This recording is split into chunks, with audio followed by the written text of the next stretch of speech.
Hello, I'm Trey. I have an interesting story for you today. This story is about a woman who took care of her loved ones to death for her own benefit. Please leave your responses, comments, or suggestions in the comment section. If you're interested in more stories such as these, I upload new content every Tuesday and Thursday. Well, if you're ready, let's get started.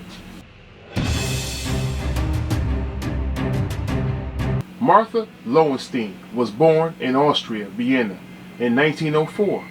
No information about her youth or family dynamic were available, but as a youth, she was orphaned and was raised by very poor adoptive parents. Those who knew her as a child stated that she daydreamed about having all the finer things in life. Martha was known to have a short temper and was very strong-willed. Since then, she was determined to become wealthy at any cost.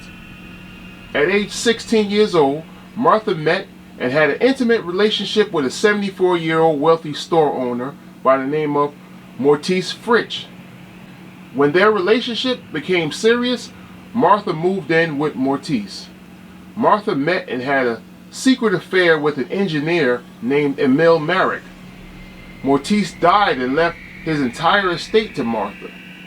2 years later, Martha married the engineer named Emil. Emil was described as a man that was completely timid and subservient to his wife, otherwise known as a simp.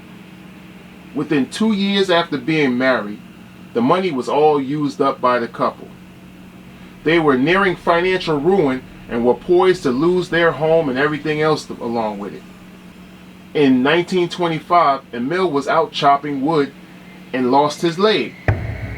Prior to that, Martha had placed an insurance policy on her husband, Emil, the day prior to the accident.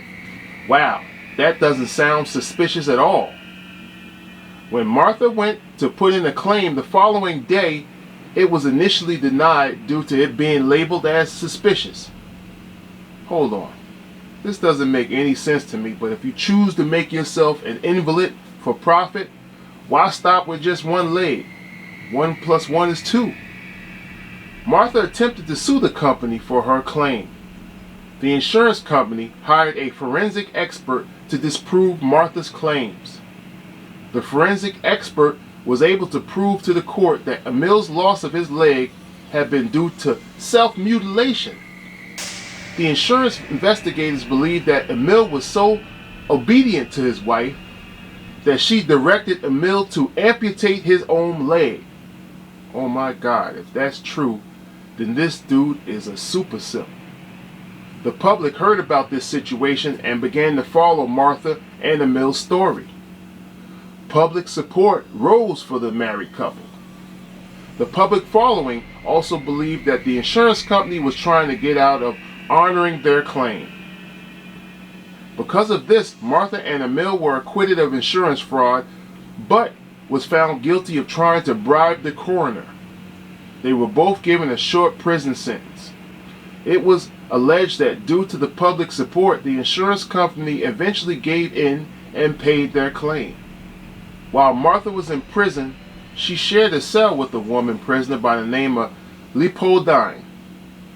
Leopoldine was in prison for poisoning her husband with rat paste. Yum yum. It was believed that Martha took much interest in her cellmate's criminal case. She spent hours, days, and weeks in jail talking to Leopoldine about what happened between her and her husband to get her eventually in prison. Martha and Emil were eventually released from prison, and the money that her and her husband got from the insurance claim was used up again. Both Martha and Emil were back in financial tough times again. Emil had been sickly since the amputation of his leg, and he died suddenly in July of 1932. Public attention heard of Emil's death and felt sympathy for Martha, now being a widow. Martha had 2 children from her marriage to Emil. Both of her children exhibited the same sickly symptoms that their father had. The son survived, and their daughter eventually died from the illness. Public support came out again for Martha due to the loss of her husband and daughter relatively recently together. Martha was allegedly receptive to the support and was good at playing the sympathy card. The public sympathy came out in form of emotional and financial support. Martha's own aunt, Suzanne Lowenstein, heard about the situation and felt sorry for her. So much in fact that Suzanne made Martha her sole heir to her estate. Suzanne died shortly after that. Martha used up her inheritance and needed a new source of income. Sounds like Martha is in need of a financial advisor before she runs out of family members.